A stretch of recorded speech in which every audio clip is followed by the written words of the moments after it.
Chicago, late autumn.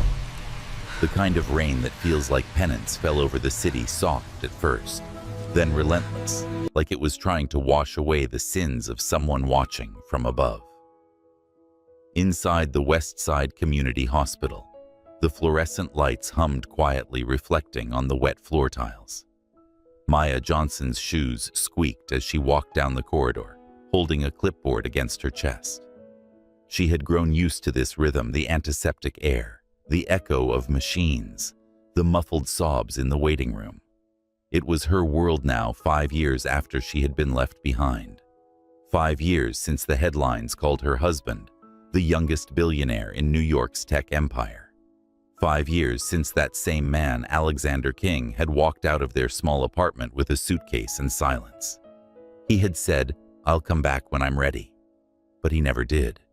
Until that day. The storm outside bled into the hospital's front doors as they slid open, letting in a rush of cold air and the smell of rain.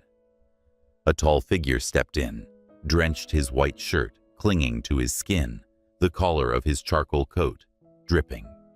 He looked like a man who'd come from another world, the kind built of glass towers and private jets, not broken tiles and leaky ceilings. Maya froze. The pen slipped from her hand.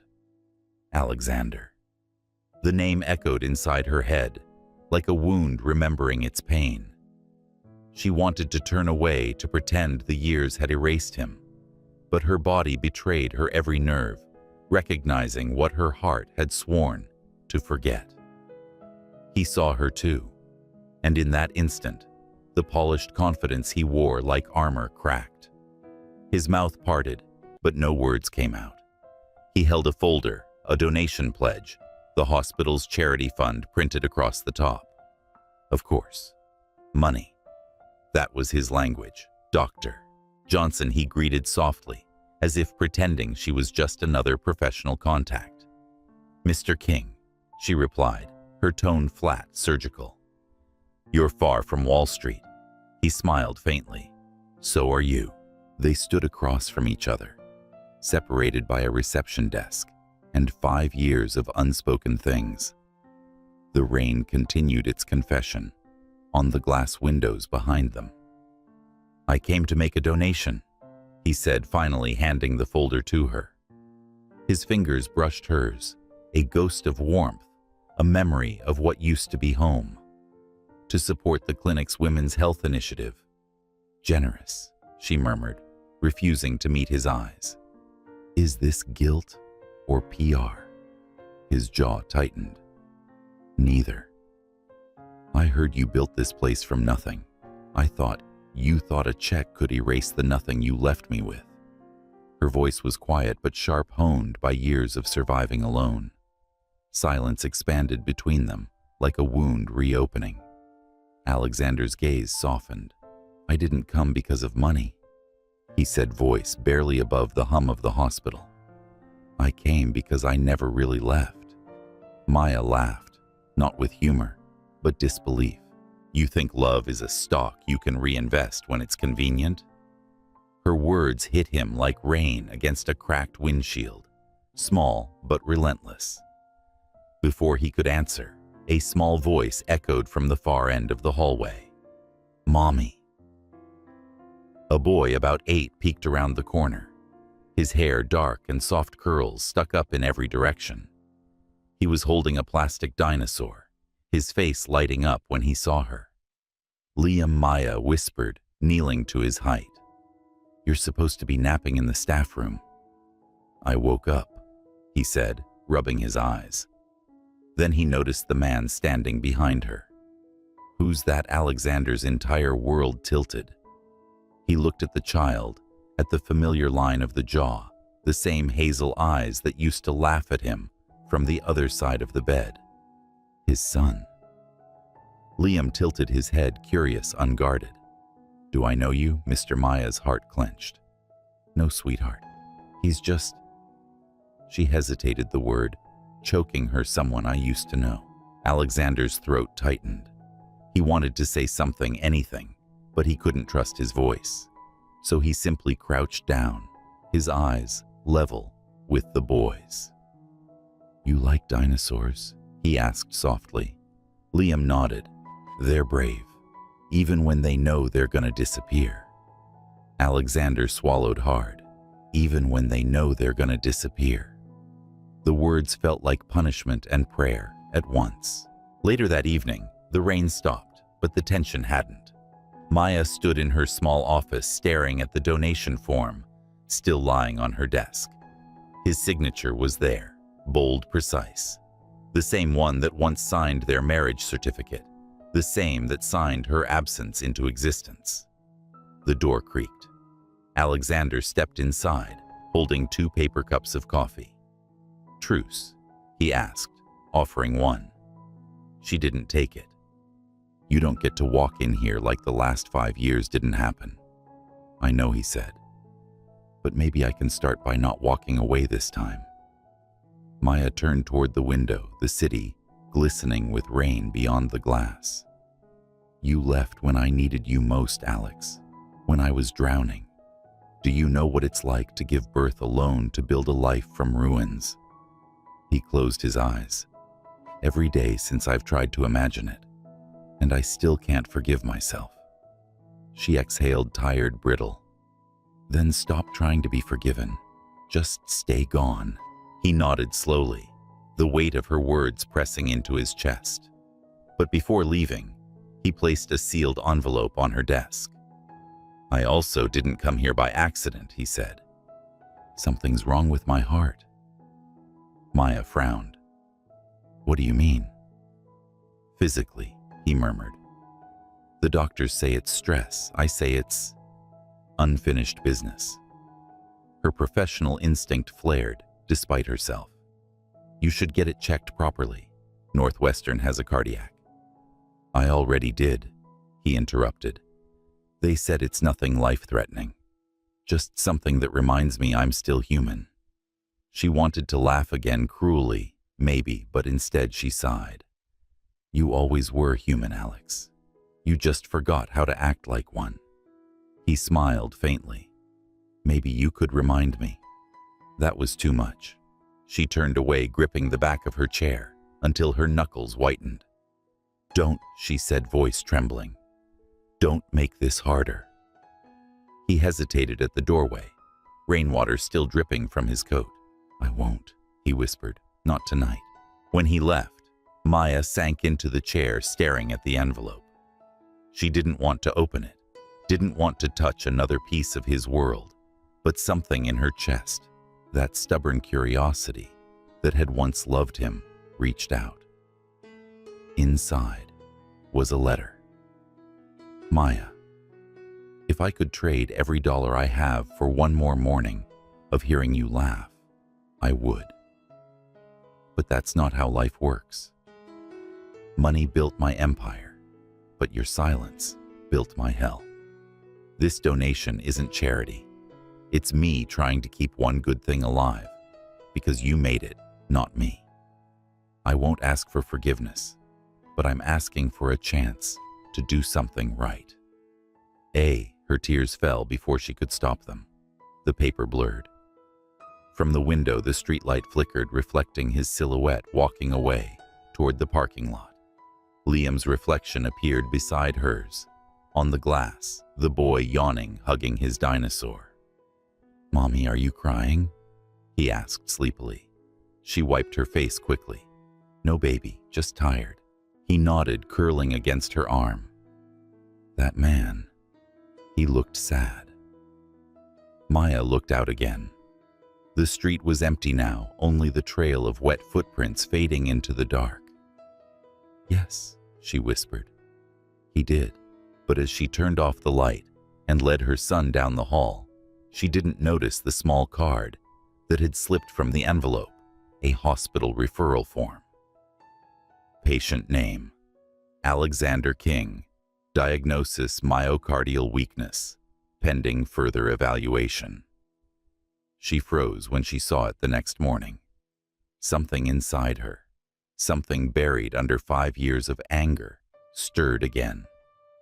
For the first time, she wondered if the man who broke her heart might not just be seeking forgiveness, but time. and time she knew had a cruel way of running out. Chicago in winter had its own kind of silence, not peaceful, but heavy.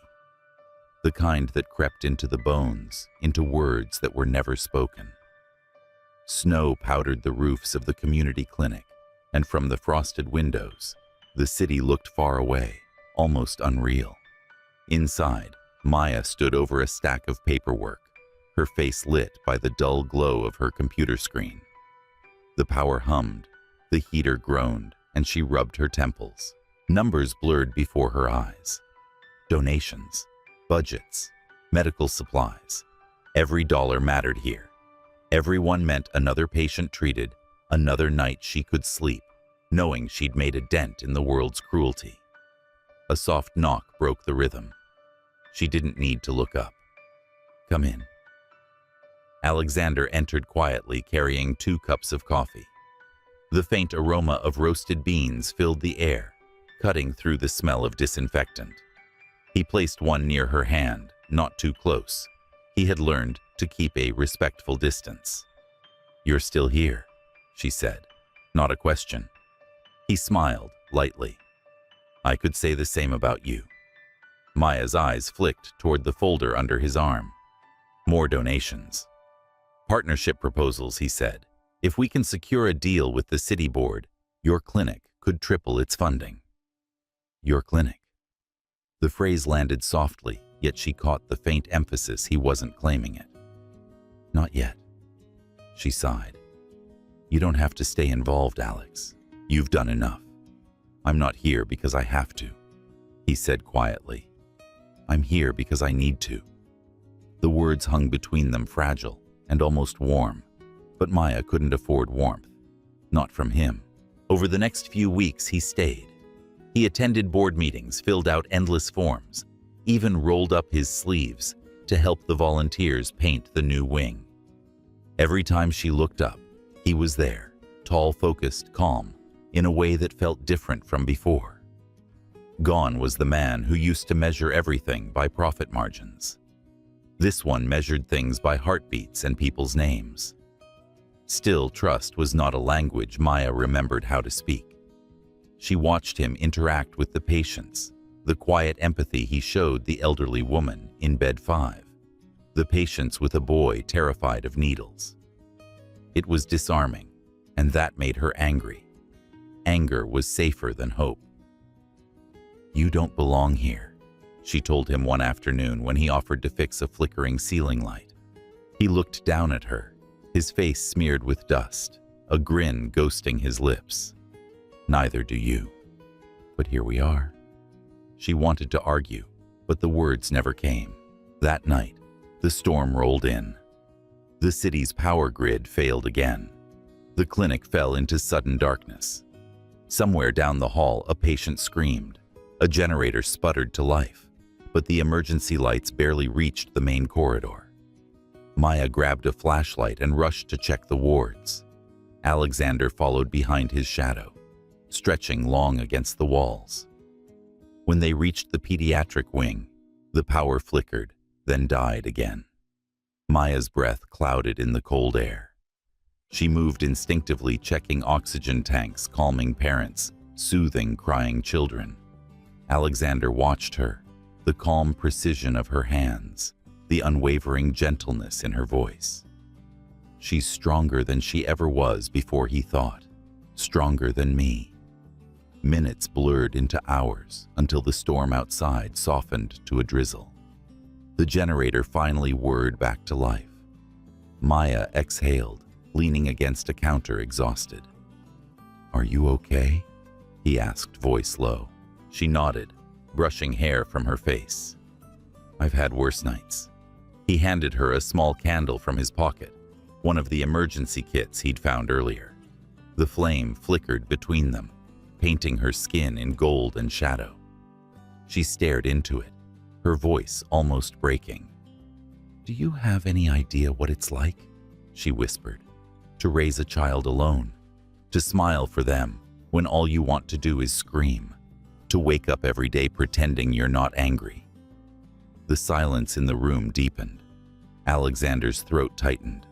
He set the candle down, its light trembling as if it too felt the weight of her words. "I don't know that pain," he admitted, "but I know what it's like to lose them, both of you, and to lose myself in the process." She looked at him, then really looked, and for a heartbeat, the bitterness inside her cracked.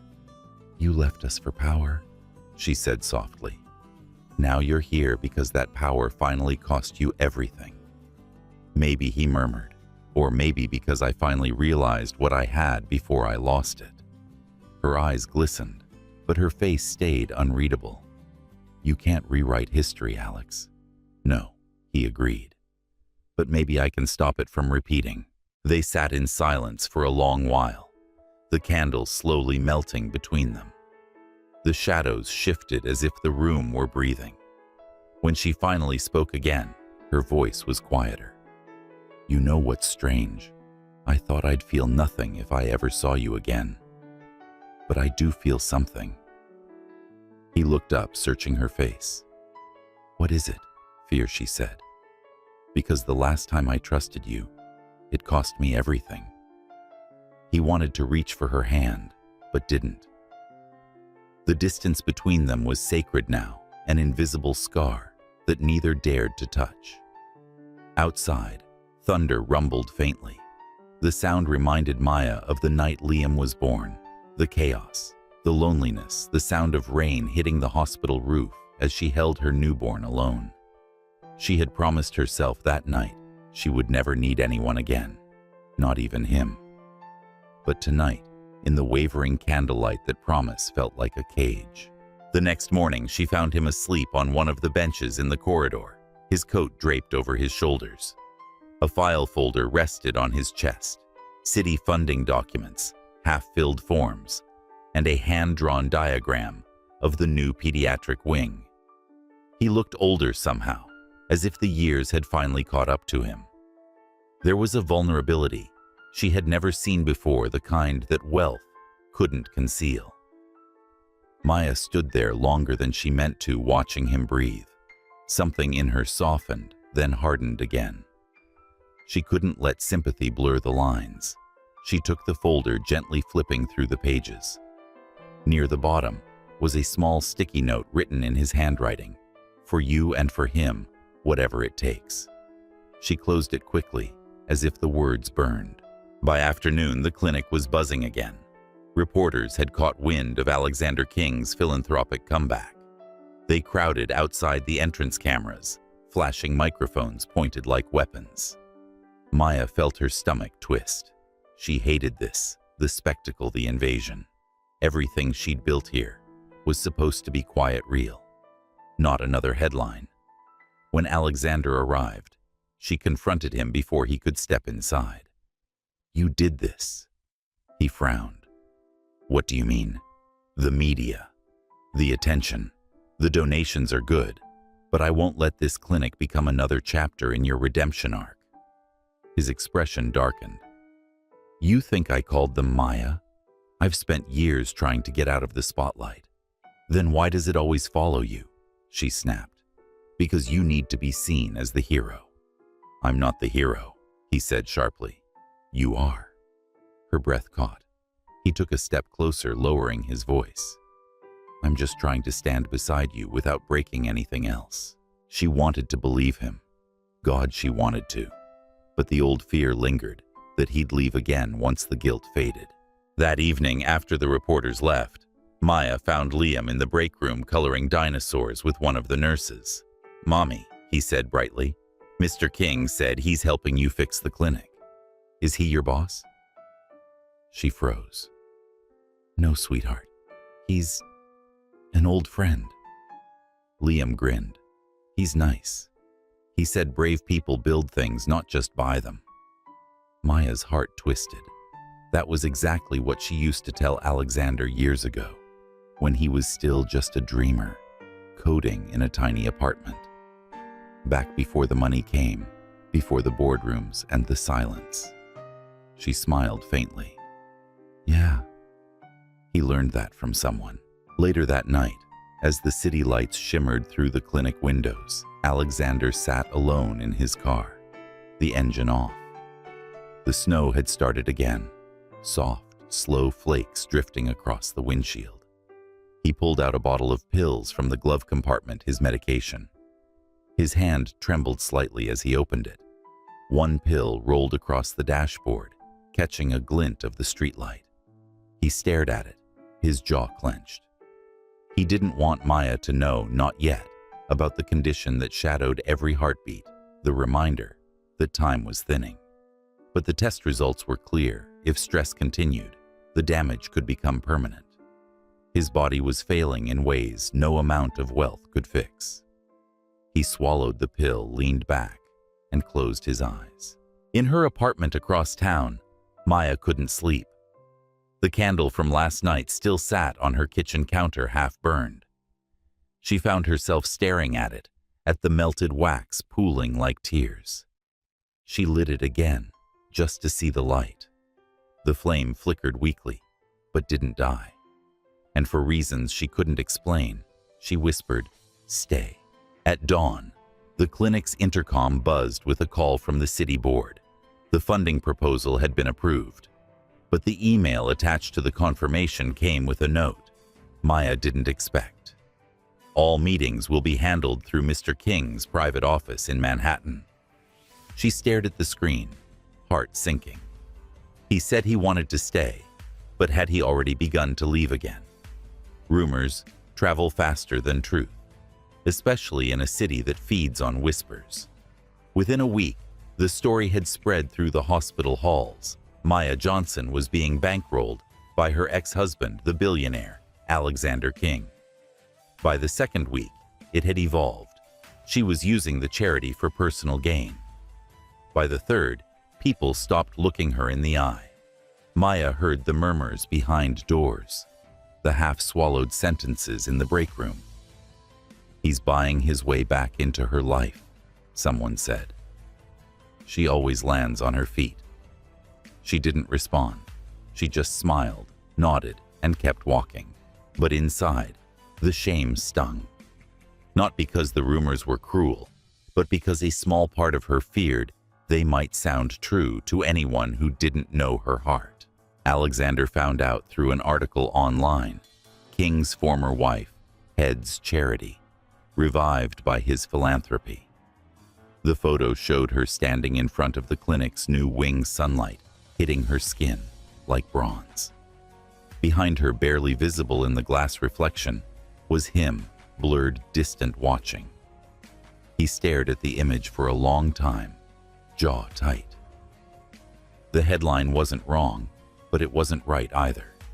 It took the one good thing they were building, the fragile trust, the slow healing, and twisted it into spectacle.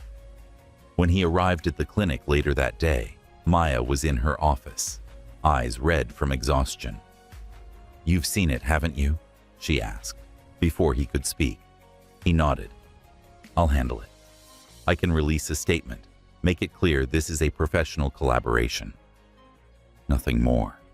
Nothing more," she repeated, her tone sharp enough to cut. "Is that what you want them to hear?" He hesitated. "I just want them to stop hurting you." She stood, arms crossed. "You can't fix this with a press release, Alex. The more you try, the more it looks like you're rescuing me." "Maybe I am," he said softly. That was the wrong answer. Her voice cracked.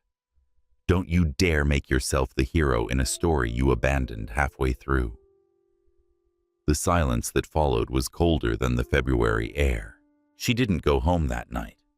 Instead, Maya drove to the old West Side neighborhood, where it all began, the warehouse they'd once turned into a community space years ago. It was where the King Johnson initiative had started, before it collapsed, just like their marriage. The building stood abandoned now, the bricks weathered, the sign half fallen. She unlocked the rusted door with a key she'd kept all these years. The smell of dust and memory greeted her like an old ghost. She didn't expect him to follow, but he did. Alexander stood at the doorway, quiet, hesitant. "You still had the key." She didn't turn around. "I almost threw it away once, but then I thought someone should remember how it started."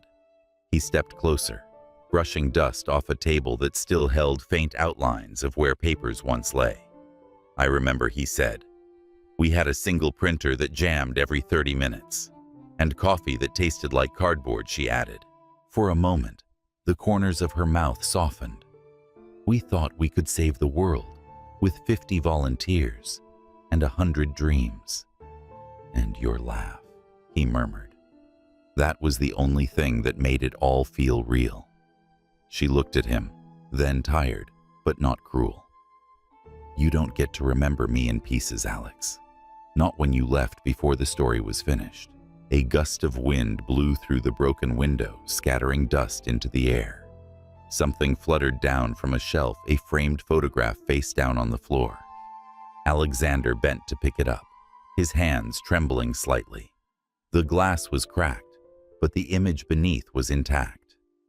It was a photo from the early days, Maya laughing mid-sentence, sunlight catching the curls in her hair.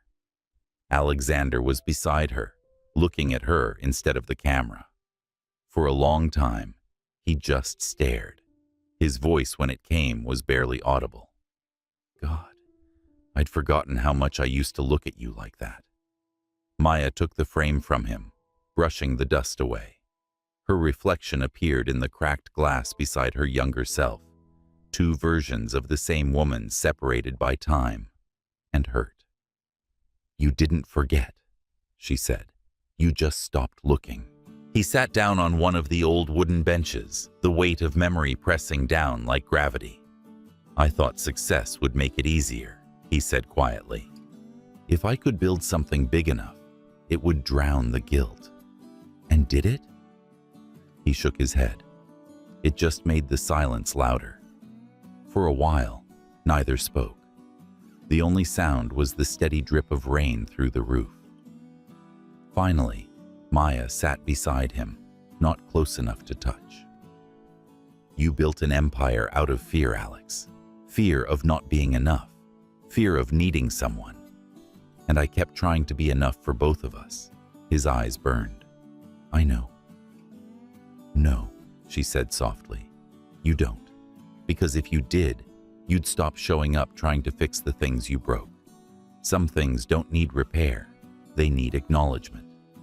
He looked at her eyes full of something raw, regret maybe, or the realization that redemption doesn't come wrapped in apologies. "Maya," he whispered, "if I could turn back time, you'd do the same," she interrupted. "Because you were who you were back then, and I was someone who believed you'd stay." Her voice cracked on the last word. A single drop of rain fell from the ceiling and landed on the photograph between them, smudging the edge of her smile. Alexander wiped it gently, but the mark stayed, a faint water stain across the image like a scar.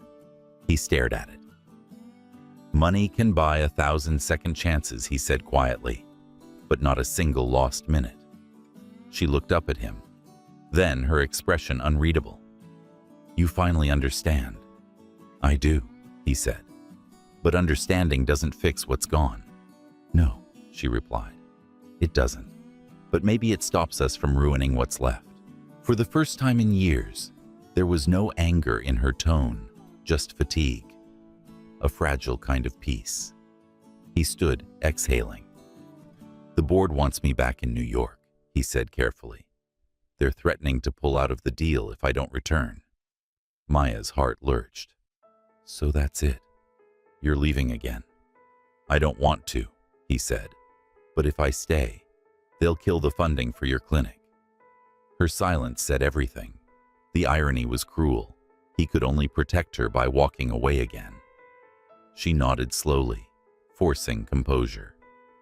"Then go. Save what can be saved." He hesitated, searching her face. "And what about us?" "There is no us, Alex," she said, voice trembling. "Just two people trying to do right by what's already broken." He opened his mouth to protest, but the words dissolved. So instead, he just nodded, eyes glistening. As he turned to leave, Maya called after him, "Take the photo."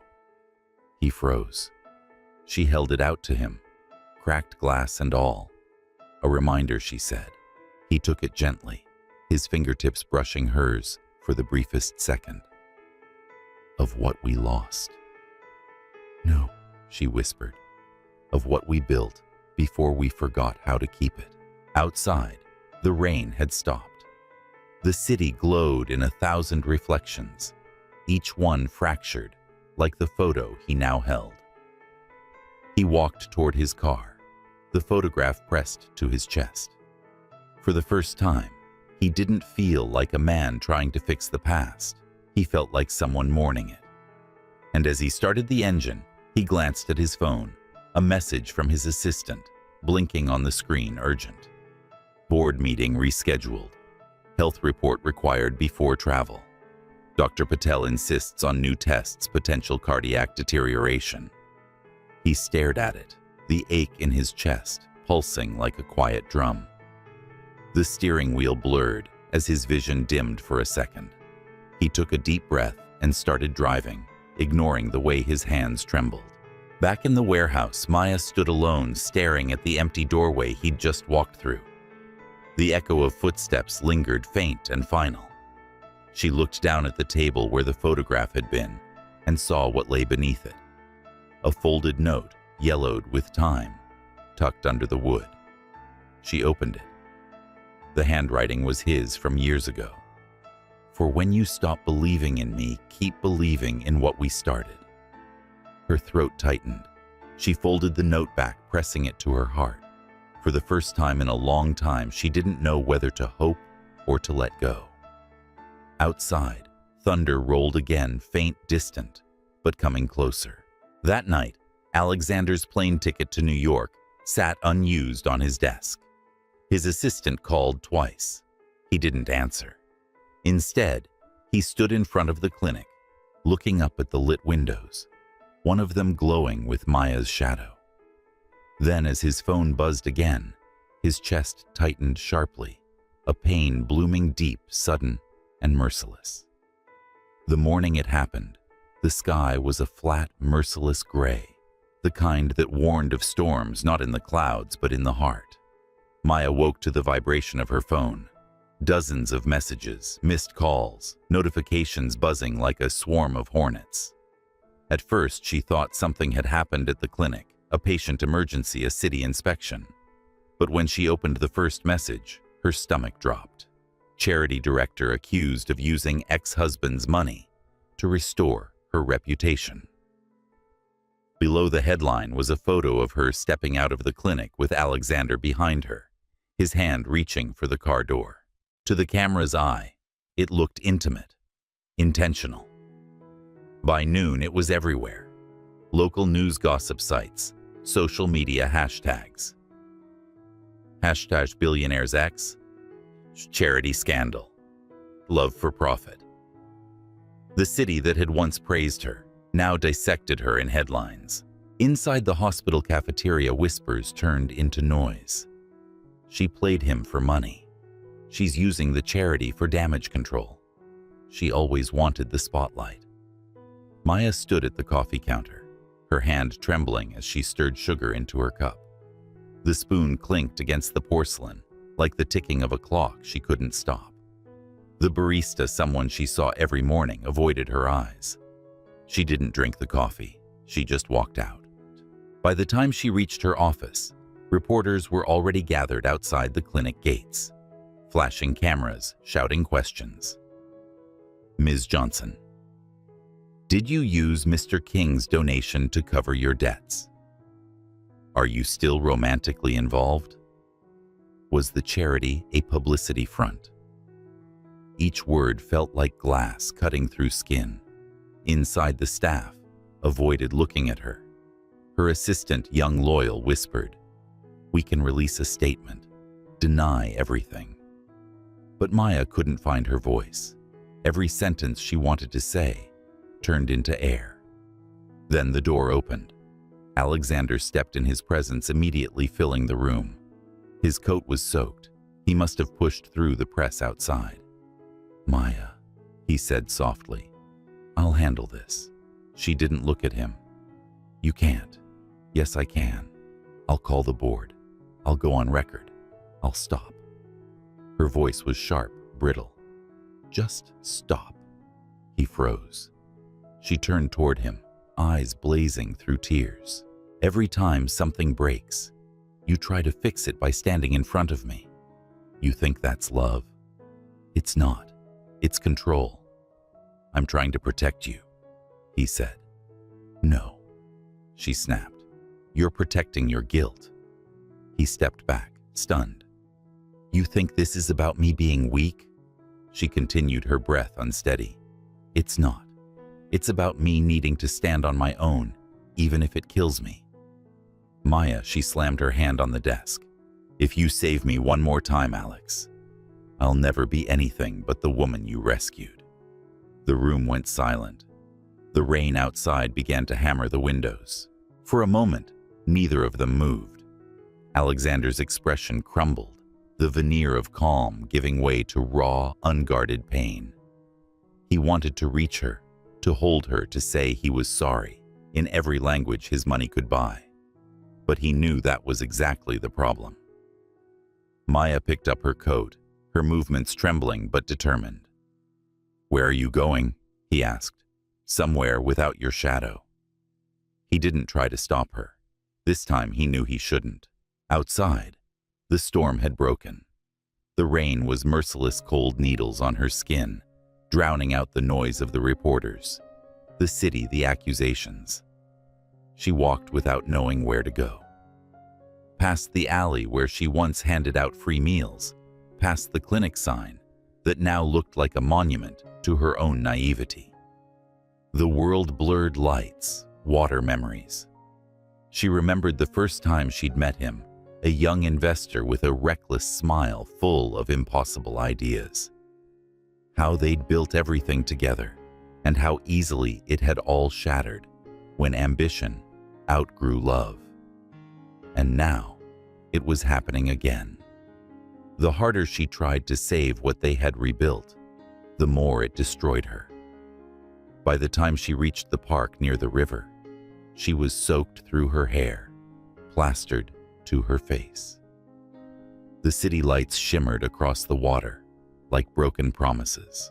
She dropped to a bench, shaking furious at herself for still loving him, for still wanting his arms around her, even as she ran from him. Above her, thunder cracked. Somewhere inside, something cracked too. That night, Alexander sat alone in his glass-walled office downtown. The lights of the skyline blurred into streaks through the rain-covered windows. He hadn't changed out of his wet clothes. The city below looked small, insignificant, and for the first time, so did he. On the desk before him were two screens, one showing the news article that had started it all, the other an old photograph, the one Maya had found in the warehouse. Her laughter frozen in time, his younger self looking at her with everything he'd ever had to give. He touched the crack across the glass of the frame, his fingers tracing it like a wound that refused to heal. He whispered into the silence, "I keep trying to fix what I broke, but maybe the only thing I can do, right, is nothing." Outside, lightning illuminated the city in white for a second, and then darkness swallowed it again. At that same moment in her small apartment, Maya sat on the floor with Liam asleep beside her. The boy had sensed her pain, the way children do, silently without questions. He had wrapped his arms around her earlier and said, "Mommy storms always end." She wanted to believe him. She turned off the television, the endless news cycle replaying the same footage, and looked at her reflection in the window. Her eyes were tired, but something in them still burned. Maybe he was right. Maybe this storm too would end. But she wasn't sure what would be left when it did. Back in his office, Alexander's phone buzzed again, his assistant's number flashing across the screen. He ignored it, staring at the rain. Each droplet sliding down the glass felt like a confession he could never make out loud. He remembered the night she gave birth, the one he hadn't been there for. The photo she sent afterward, Liam wrapped in a hospital blanket. He had zoomed in 1,000 times, just to see the tiny crease at the corner of her smile. That memory had been both his punishment and his prayer. Now sitting here, he realized something else. Love isn't about protecting someone from pain. It's about trusting them to survive it. And maybe, just maybe, letting them go was the truest form of love he could offer her. By dawn, the rain had stopped. The city smelled of wet asphalt and regret. Maya woke to the sound of her phone vibrating again, but this time, it wasn't from reporters. It was from the clinic's financial officer. "Ms. Johnson," the voice said cautiously, "you should know. Mr. King just transferred full ownership of the charity to your name. He's resigning from all affiliations." Her breath caught. "He what?" "He sent an email this morning, effective immediately." She hung up, staring at the wall. He was walking away truly this time, and somehow that hurt more than any headline. That afternoon, a delivery arrived at the clinic, a sealed envelope addressed to her, no return name. Inside was the original foundation document they'd both signed years ago now, stamped with her name alone. Attached was a single note in his handwriting. "You were never the woman I saved, Maya. You were the one who built everything worth saving. A." Tears blurred the ink before she finished reading. She pressed the paper to her chest, whispering into the quiet, "You idiot. You finally learned how to love me when it was too late." That evening, far across the city, Alexander stood at his penthouse window. The skyline reflected in the glass like a sea of broken stars. The pain in his chest had grown sharper, a pulse that came and went like a warning. But for the first time in years, his heart felt strangely peaceful. He sat down, watching the rain return, softer this time, gentler. Maybe this was what it meant to truly let go. Hours later, Maya received a call she wasn't expecting. A man's voice, unfamiliar, hesitant. "Ms. Johnson, this is Dr. Patel from Northwestern Hospital. I'm sorry to disturb you, but you're listed as Mr. Alexander King's emergency contact." Her pulse froze. What happened? There was a pause on the other end, the kind that lasts forever. "Mr. King was admitted tonight. Cardiac failure. He's stable for now. But you should come." Outside her window, thunder rolled again, soft, distant, but coming closer. It had been 30 days since the night Maya's phone rang, with Dr. Patel's voice on the other end. 30 days since she stood under the cold fluorescent lights of Northwestern Hospital, watching Alexander fight for breath behind a wall of machines. In those 30 days, she had lived between guilt and exhaustion, running the clinic by day, sitting by his bedside by night. He had survived the cardiac failure. But survival, she learned, wasn't the same as healing. The morning of the press conference arrived with sunlight that felt untrustworthy, too bright, too polished, like a smile hiding pain. The King Johnson Foundation was hosting its first major event since the scandal. The ballroom shimmered with glass chandeliers and camera flashes. Every news outlet wanted a statement. Every reporter wanted redemption, or drama, or both. Maya stood backstage, heart pounding, her reflection in the mirror, looking steadier than she felt. Her dress was simple ivory silk, no jewelry except the small gold bracelet Liam had made for her out of string. A volunteer whispered, "Ms. Johnson, Mr. King's car just arrived." She closed her eyes. He came. When Alexander stepped onto the stage, the room fell silent. He looked thinner, paler. The usual perfection of his suit couldn't hide the faint tremor in his hands. The world knew him as a billionaire, brilliant, ruthless, invincible. But the man who stood there now looked human, almost fragile. He walked to the podium, his gait slow but steady. His voice, when it came, was softer than anyone remembered. "Good afternoon," he began. "I'm Alexander King. Most of you know me for what I've built. Companies, brands, numbers. But today isn't about what I built.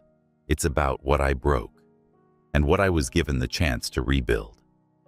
Maya watched from the wings, her breath caught in her throat. He continued, "1 month ago, my heart stopped. Doctors said it was stress exhaustion.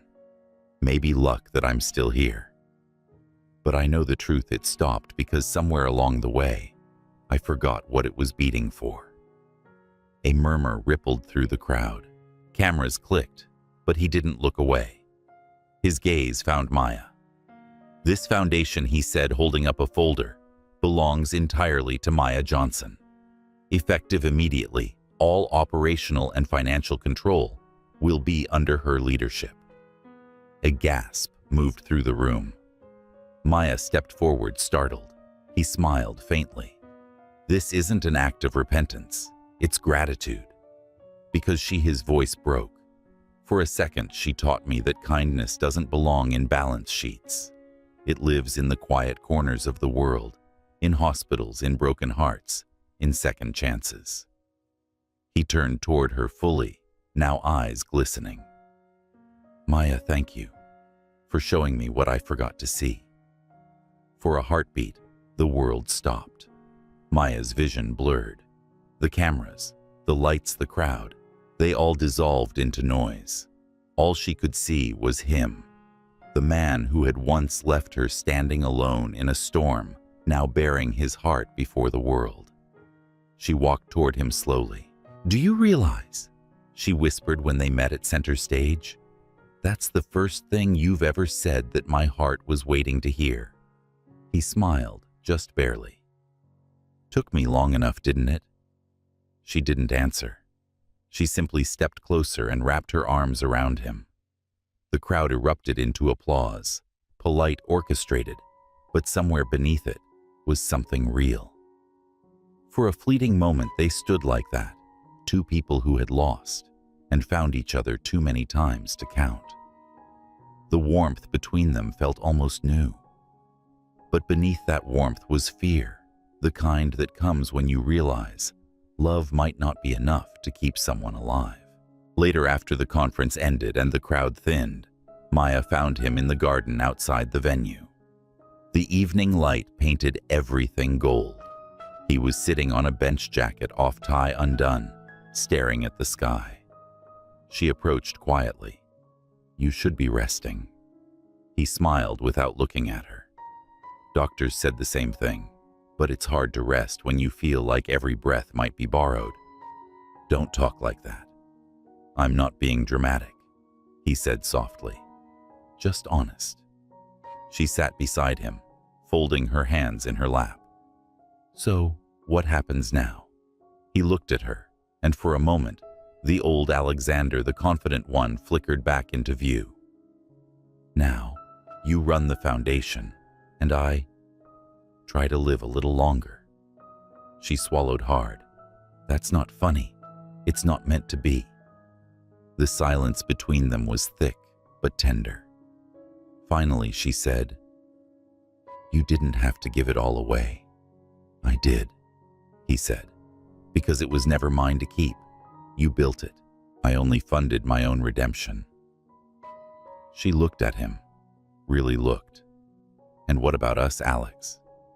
Do I get to keep that too, or was it just part of the handover?" His eyes softened.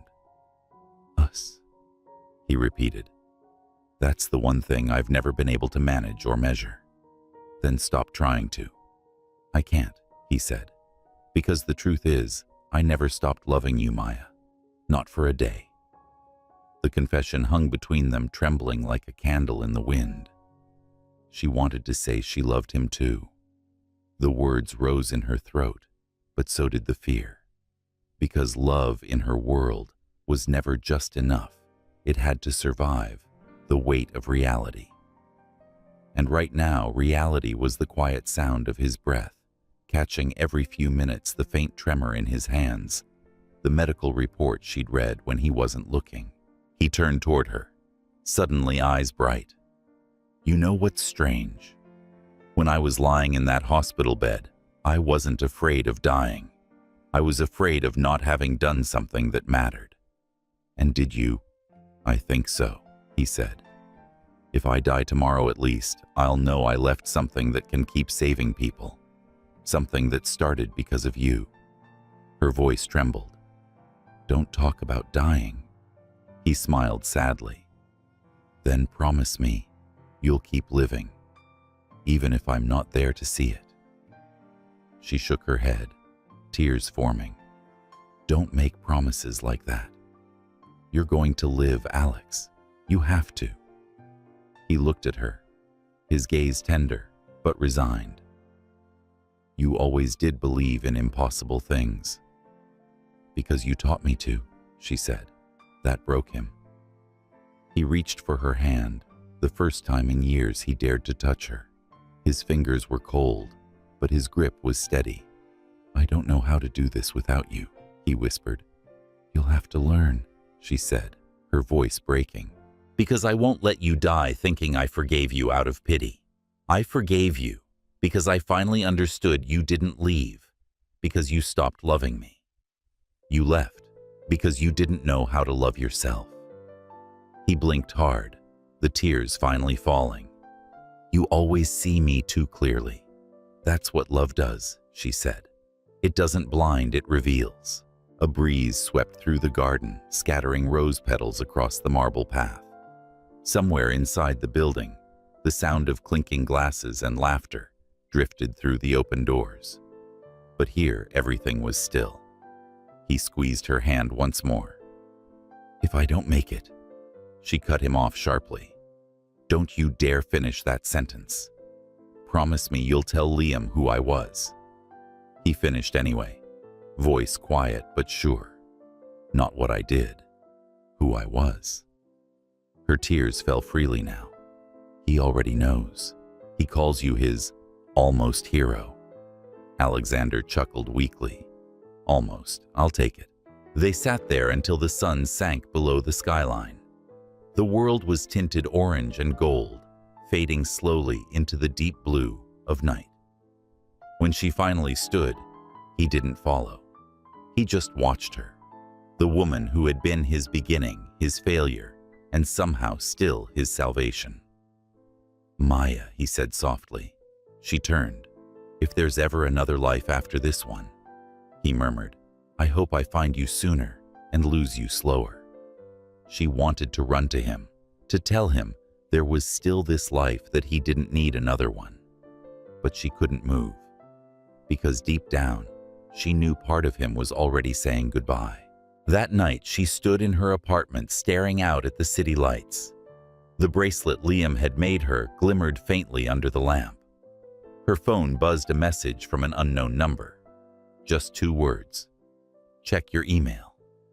She frowned, opened her laptop, and found a single video file waiting in her inbox. The subject line read, For Maya, in case I forget to say it out loud. Her hands trembled as she clicked it open. Alexander's face appeared on the screen, pale but smiling, recorded from a hospital room. Hey, he said, voice rough but warm. If you're watching this, it means I ran out of courage before time. So here's what I didn't get to say. Her breath caught. Maya pressed pause halfway through, tears streaming. She couldn't finish it, not yet, because outside her window, sirens were wailing, faint at first, then louder, closer. She didn't know why, but something inside her whispered that the storm wasn't over. Not yet. Late spring came softly to Chicago, wrapping the city in golden light. The air smelled of cut grass and wet earth, the kind of scent that carried memories. Maya had been at the clinic all afternoon reviewing files in the quiet hum of her office. Outside her window, children were laughing, chasing a soccer ball across the courtyard. She smiled absently until she heard the door creak open behind her. Mom Liam's voice was small but steady. Can I ask you something? She turned, lowering her glasses. He stood in the doorway, clutching his backpack, hair damp with sweat. eyes full of hesitation. "Of course, baby. What is it?" He shuffled his feet. "If you forgive Daddy." His voice faltered. "Can I start calling him Dad again?" The words caught her off guard. For a moment, the room seemed to still, as if even the air were waiting for her answer. She opened her mouth, then closed it. Forgive. Such a simple word, such a heavy thing. Maya walked to her son, crouched so their eyes met. "You can call him whatever feels right in your heart," she said softly. "That's between you and him." Liam nodded, uncertain, but she could see something bright flicker in his eyes, a hope he had long buried. When Alexander arrived that evening, Maya was already waiting on the porch. The tension between them was quieter now, not gone, but gentler, like a scar that still tingled when touched. He parked the car and stepped out, wearing that tentative smile she remembered from years ago, the one he used when he wasn't sure if he was welcome. "Hey," he said. "Hey." The silence between them was awkwardly tender. Then Liam darted out the front door, holding a basketball. "Daddy, play with me." Alexander froze for half a second, not because of the request, but because of that word. Daddy. It had been years since he'd heard it in his direction. He crouched down to his son's level voice, trembling slightly. "If you really want me to, I'd love to." Liam grinned, handing him the ball. "You have to go easy on me, though. I've been practicing." Alexander smiled. "Then maybe you should go easy on me." Maya watched from the porch as they jogged toward the small patch of asphalt near the garden. The sound of bouncing rubber filled the air, followed by laughter, real unguarded laughter that made her chest tighten. For years, she had built walls, strong, rational, necessary walls, to keep herself safe. But hearing her son's laughter echo with his father's broke something open inside her.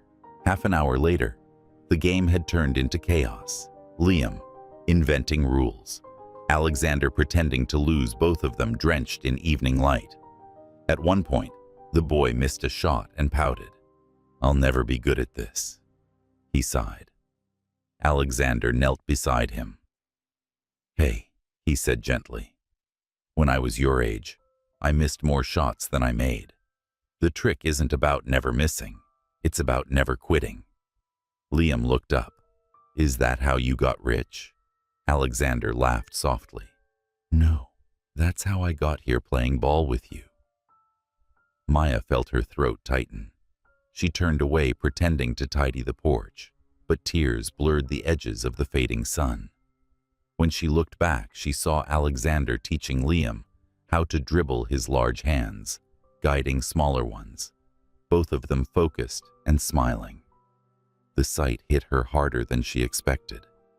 Love, she realized, doesn't always return in grand gestures. Sometimes it comes back quietly disguised as forgiveness, passed between father and son. As the sky deepened to violet, they sat on the steps together, catching their breath. Alexander wiped sweat from his forehead and turned to Liam. "Hey, champ," he said softly. "You asked me something earlier about calling me Dad." Liam blinked. "Mom told you?" "She did." Alexander nodded. "But I want to say something too." He took a slow breath, and then for the first time since coming back, he knelt down until they were eye to eye. "You don't have to call me that until it feels right," he said. "But if you ever do, I promise I'll learn how to be one. You can teach me." "Okay." Liam's lip trembled before he threw his arms around his father's neck. "Okay." Maya looked away again, pretending to fix her hair, but her fingers were shaking. Sometimes she thought forgiveness doesn't start with the people who broke each other. It starts with the ones who never stopped believing they could be whole. Later that night after dinner, Maya stood by the kitchen sink rinsing dishes as she listened to their laughter in the living room. Liam had convinced Alexander to stay a little longer, and the two of them were now sprawled across the floor, building something out of toy blocks. From where she stood, she could see Alexander's hand, steadying a collapsing tower. He looked so natural, like that. Not the billionaire, not the man in headlines, just a father trying to earn his place in a story he once walked out of. For a moment, she allowed herself to imagine what life might have been like if he had never left. The dinners, the shared birthdays, the ordinary joy. Then she caught her reflection in the kitchen window, tired, older, but softer. Maybe she didn't want the past back. Maybe she wanted something new, something built not on promises, but on effort. When she turned off the faucet, the quiet felt different now. Not lonely, just waiting. Later, when Liam had fallen asleep on the couch, Alexander stood by the doorway, hesitant. "He's incredible," he said, his voice a mix of awe and guilt. "He is," Maya replied, tucking a blanket around their son. "He's also stubborn. Wonder where he got that from," he chuckled. "Definitely his mom." She smiled faintly, then looked up at him. "You're good with him." "I don't deserve that," he said. "Maybe not," she said, "but he needs it anyway." Their eyes met, and in that quiet, something inside both of them shifted. Not quite reconciliation, not yet love, but the beginning of understanding. When he finally left that night, rain had started again, soft, steady. Maya walked him to the door. "Thank you," he said simply. "For what? For letting me try?" She nodded. "Just don't try for me. Try for him." "I am," he said. "But it's him who's teaching me." Then he smiled, not the confident grin from his corporate portraits, but something humbler, almost boyish. He said I should come back tomorrow. There's a rematch. Maya laughed quietly. "Then you better rest your knees." When the door closed behind him, she leaned against it, her heartbeat unsteady. Outside, his taillights disappeared down the street. Inside, the house felt full again, full of laughter, full of questions, full of something dangerously close to hope. That night, as she stood by Liam's bedside, watching him sleep, Maya whispered, "You're teaching both of us how to be brave, aren't you?" The boy stirred, murmuring something in his dream, one word that made her smile through her tears. "Daddy." A week later, while Maya was preparing for the Foundation's annual gala, a new message arrived in her inbox from the City Board. Subject: Audit Notice. King Johnson Foundation. Body: We've received a complaint questioning the recent ownership transfer. Please be prepared to provide full documentation and financial transparency. Her hand went cold on the mouse. Across the city, Alexander's phone buzzed with the same message. For the first time in weeks, both of them felt the familiar tension return, that reminder that peace, like love, never came without a cost. The morning of the opening arrived like a quiet miracle. Chicago was draped in gold, the sunlight spilling through clouds that had once seemed endless. Reporters gathered outside the new community center, the gleaming white building that stood at the corner of West Madison Avenue. Its name, carved in glass, caught the light: King Johnson Foundation. Two names, one story.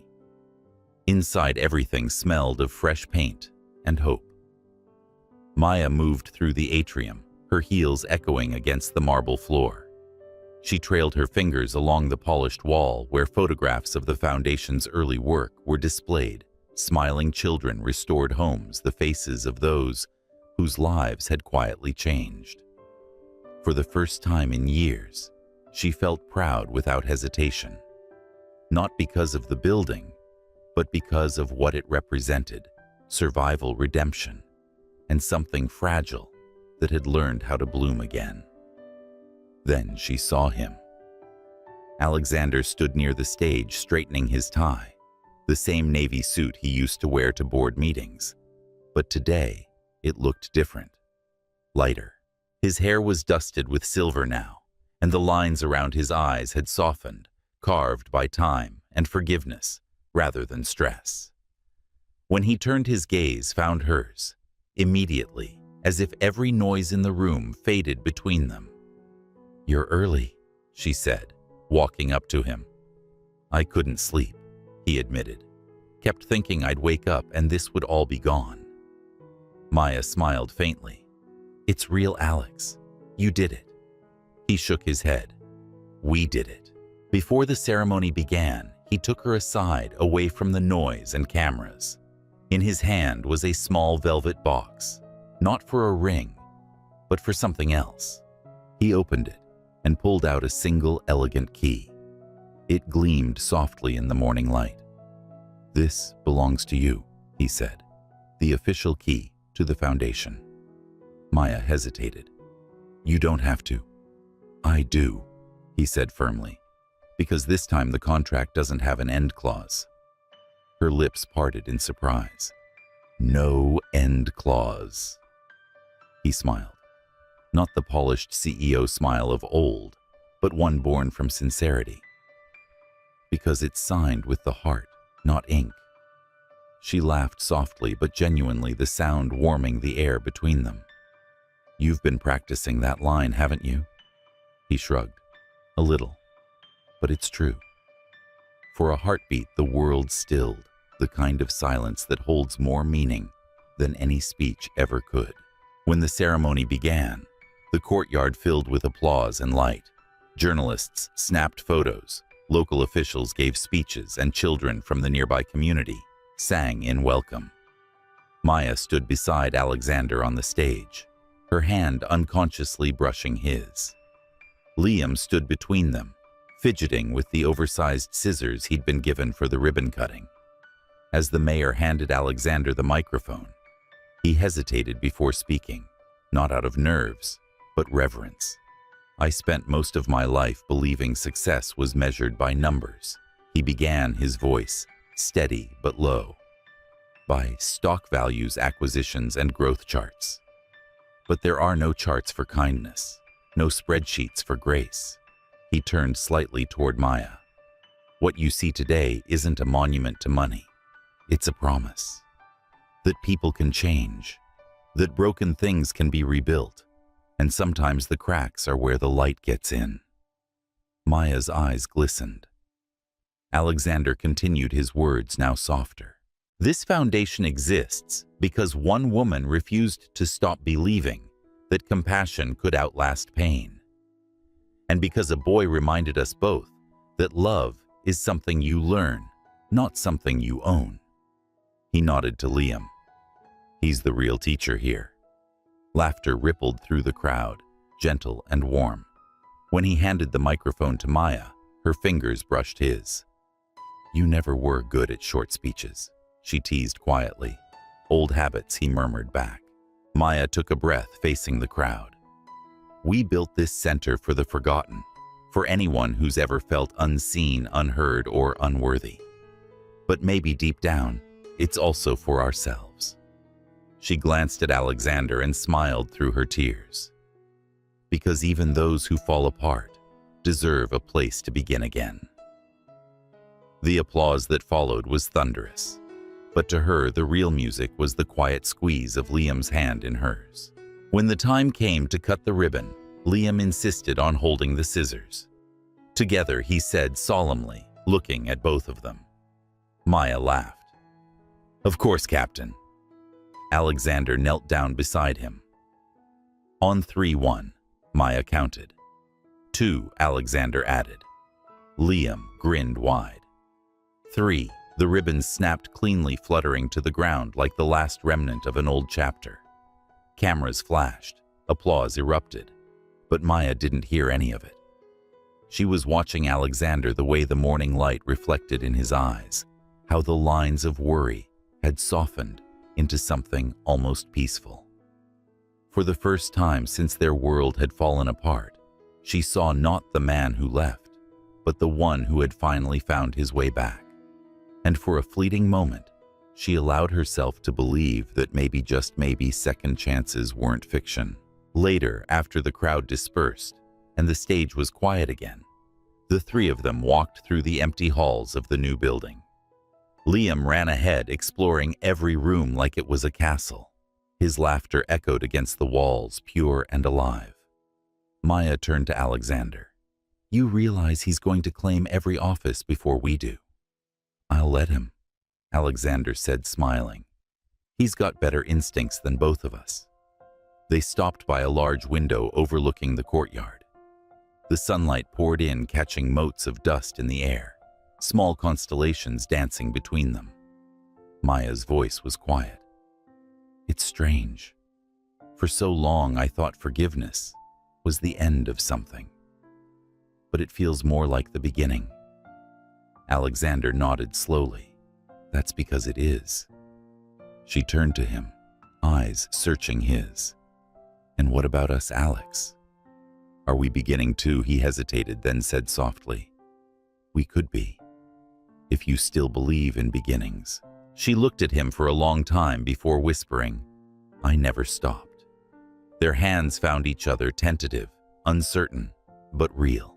That night, the foundation glowed under the city lights.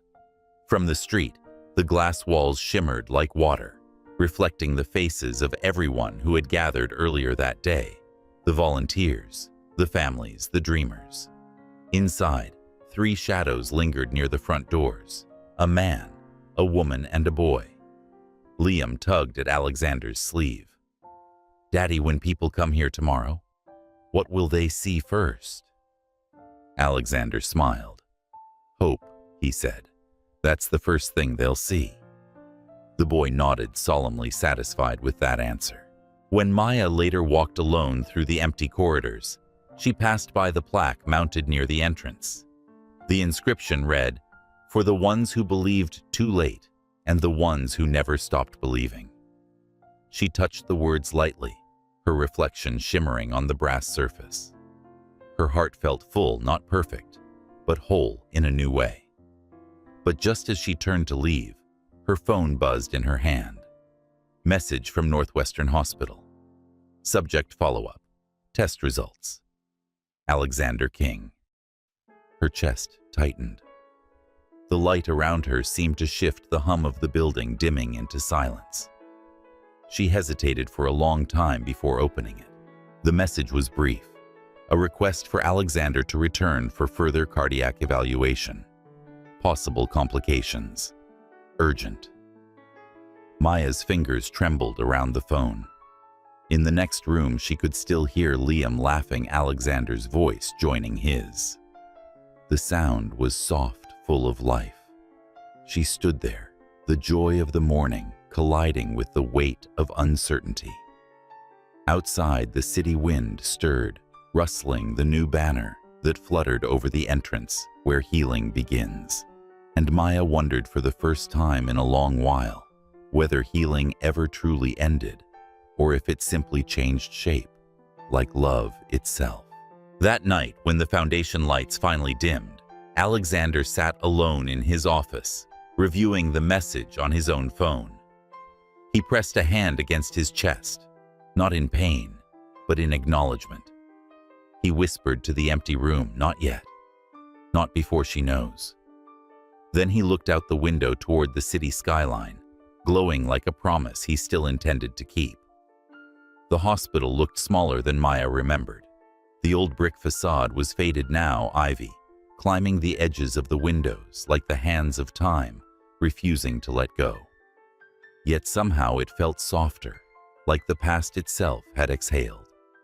It had been 1 year since the foundation opened, 1 year since they had promised to build not just walls of glass and steel, but something unbreakable inside themselves. Maya held a small bouquet of white lilies in her hands. She could feel the pulse in her wrist, steady, quiet. The scent of antiseptic and coffee filled the air as automatic doors slid open before her, welcoming her back to where it all began. The reception desk was the same pale wood, same flickering fluorescent light. She smiled at the familiarity at the ghosts that still lingered here in gentle ways. This place, she whispered, it held so many endings. And yet, here we are. Alexander stood beside her, his hand brushing hers. His hair was a little grayer now, his face a little leaner. A quiet strength radiated from him, the kind that only comes after surviving yourself.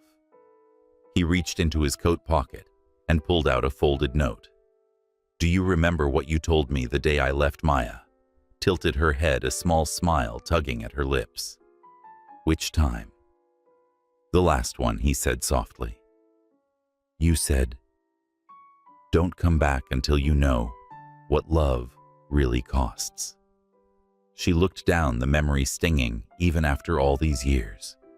"And did you?" He nodded. "Every minute without you was the interest I paid." The words hit her like sunlight breaking through cloud, too warm, too honest to deflect. They walked slowly down the hall, past rooms filled with new lives and second chances. Nurses passed by with gentle smiles, unaware of the history that had once bled into these walls. At the corner, they stopped the very hallway where they had first seen each other, again soaked in rain and regret. Maya set the bouquet on the counter, her fingers lingering over the petals. "For those who once believed they weren't worthy of love," she murmured. Alexander stood beside her, his reflection joining hers in the polished surface of the desk. "You were never unworthy, Maya. You were just waiting for someone brave enough to see you." She turned toward him, her eyes glistening. "And you?" she asked. "Did you ever learn to see yourself?" He smiled faintly. "I'm still learning, but this time I'm not doing it alone." They sat on a bench near the window, the same spot where years ago she had cried over a patient lost and a love she thought she'd buried. Outside, spring sunlight spilled across the city streets, bright and restless. For a long moment, neither spoke. Then Alexander broke the silence. "I got the all clear last month," he said quietly. Her breath caught. "Your heart?" He nodded. "Apparently it's stubborn, like its owner." Maya laughed through the relief that surged inside her.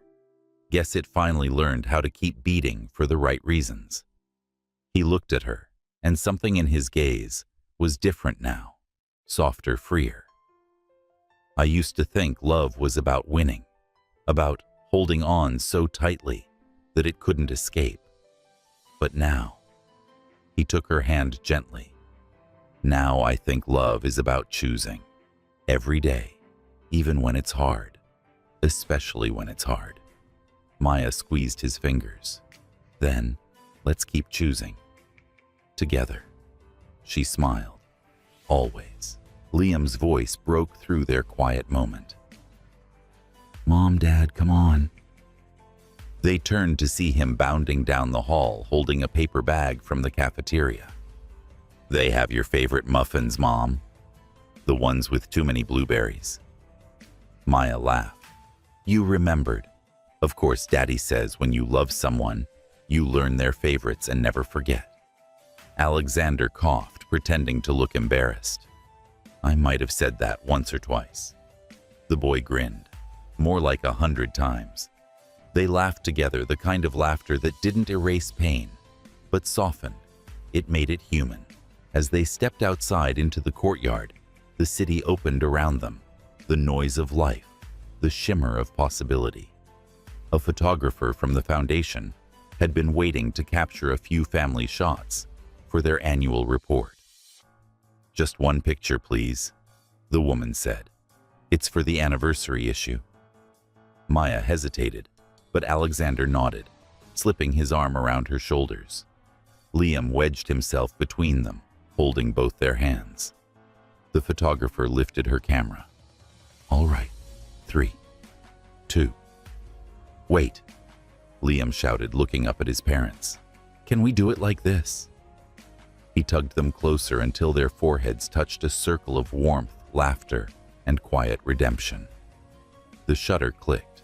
It was a photograph not of perfection but of promise. 3 souls, who had once been broken now whole, because they had chosen to begin again. Afterward, they lingered in the sunlight. Maya leaned her head against Alexander's shoulder, her voice barely above a whisper. "You know, I used to think love was something that happened to you, like an accident." He turned to her. "And now I think it's a decision. To stay, to forgive, to hope even when the odds say otherwise." He smiled, brushing a strand of hair from her face. "Then today, I choose you. Again. For as long as my heart remembers how to beat." Maya's voice trembled. "And I choose you, not because I have to, but because I want to."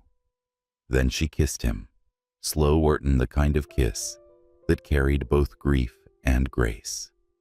Around them, the city seemed to hum louder, as if the world itself were exhaling. Liam's laughter broke the spell. "You're doing that grown-up kissing thing again." They pulled apart, laughing, their foreheads still touching. Alexander whispered, "Get used to it, kid. This is what forever looks like." Later that evening, the 3 of them walked along the lakefront. The sun dipped low, painting the horizon in gold and crimson. Maya's hand rested in Alexander's. Liam ran ahead, chasing the reflection of light across the water. For the first time in a long while, the future didn't scare her. It didn't have to be perfect. It just had to be theirs. She turned to Alexander. "Do you ever wonder what would have happened if we'd never met again?" He looked at her, thoughtful. "I used to. But now I think we would have found our way back eventually. Because some stories don't end, they just wait." Maya smiled, the wind brushing against her cheek like a benediction. "Then let's make sure this one keeps going."